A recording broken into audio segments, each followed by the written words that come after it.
The possibility of it's backed by the Tories. This is a Lib Dem proposal. Not often I'm supporting Lib Dem proposals on many things, but on this, behind them all the way. A fine of up to £1,000 for headphone dodgers, people who played loud music on their phones on public transport. Calls for a new bill to stop noise pollution with commuters across the whole of the country. Let's talk about this with Norman Baker. He's a former Lib Dem MP and a former Transport Minister as well.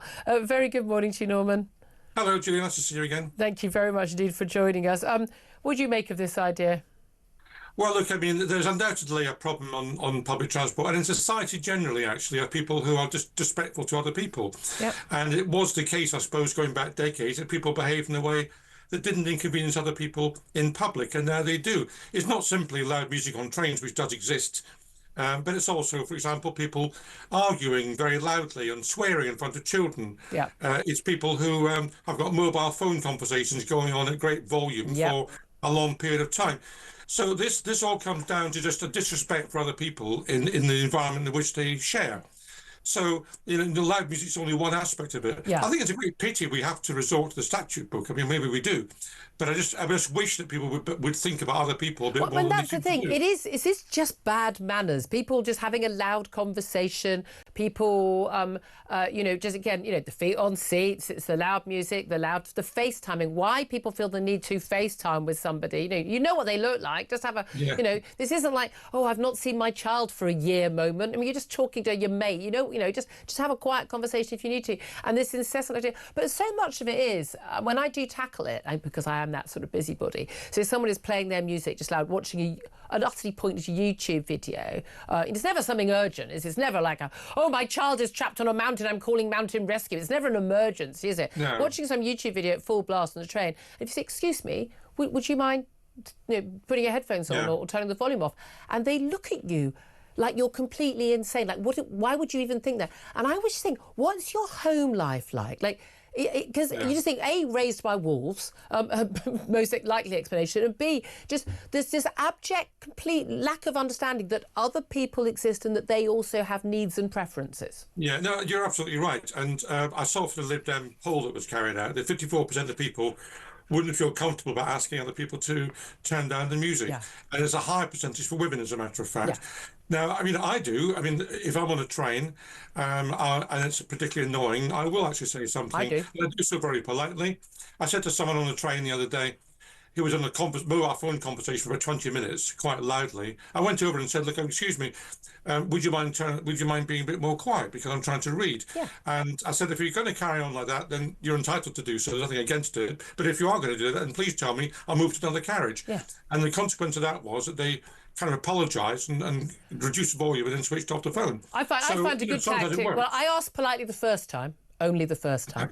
The second, one of the other options is saying to someone, excuse me, would you mind talking a bit more loudly? Because I think there's some people at the other end of the carriage who can't quite hear everything. Yeah. And people are often quite surprised. And again, I know they'd be surprised to learn that I talk quietly on public transport, because someone's choosing to listen to me blab on now. You've actually chosen to put the station on. I don't think you have to have it forced on you if you're sitting on the train.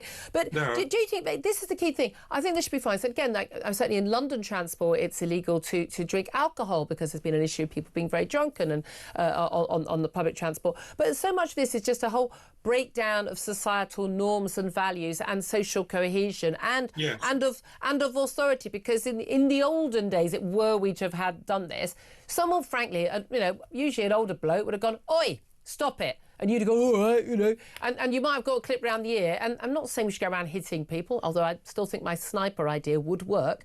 If people thought there was a risk of the sniper, they wouldn't do it. But actually, this is a societal indicator of just a breakdown of social cohesion, of people being raised properly by their parents, and basic consideration for other people.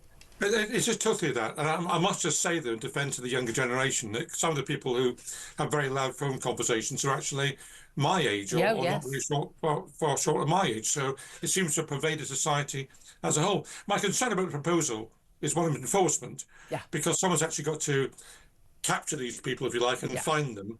I don't know whether that's going to form to the British Transport Police. It could do, as far as the railways are concerned. There's no such authority on buses. And of course, what there used to be on all buses and on all trains was a second person beside the driver Yep. who was able to go through and give some comfort to people that there was somebody there to deal with problems. Now, you've got that on some trains, not all trains these days, some are the driver only. Yep. But when you've got a conductor or a guard on the train, they don't feel able to intervene. No. Sometimes they feel intimidated and they walk past. Yeah. And also that's the thing, is that the person, by definition, the person who's behaving like that doesn't understand normal standards of behaviour in public. So you then have to wonder, what else don't they get? Where else do they differ in terms of them? Are they carrying a knife? Are they carrying acid? Are they going to go? Are they feral? I mean, you know, I say this to someone, you know, as a 15-year-old who's got a criminal record for threatening to slash my throat at 1 o'clock in the afternoon on the train. I mean, because that's a normal thing to do, out of the blue to a stranger. I mean, there are lots of very scary people out there. There are scary people, but there's even more people who are just disrespectful to others. And, you know, one of the major problems, I think, is people who put bags on seats on trains. Now, I put a bag in the seat, there's nobody there. Yeah. But as soon as the train starts getting busy, I move it up to the rack or something.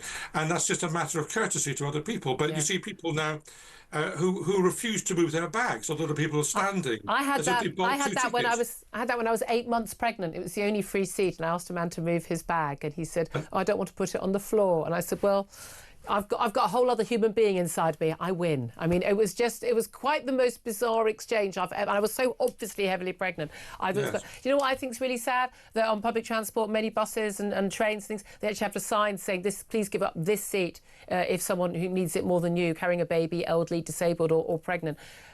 Any society that needs to be told to give up their seat to any of those people is a society that is going into a very, very bad place. Norman Baker, great to talk to you, former Lib Dem MP, former Transport Minister as well. Philip Ingram, I mean, I'd love to be with you when I was tackling. I reckon you, but you're a man of a certain sort of size and authority that I think young or old, breaking the basic normal social rules would listen to you. I have no problems asking people to turn their noise down. I mean, I do. I always tell them. And take their feet off the seats and you control their children and everything else.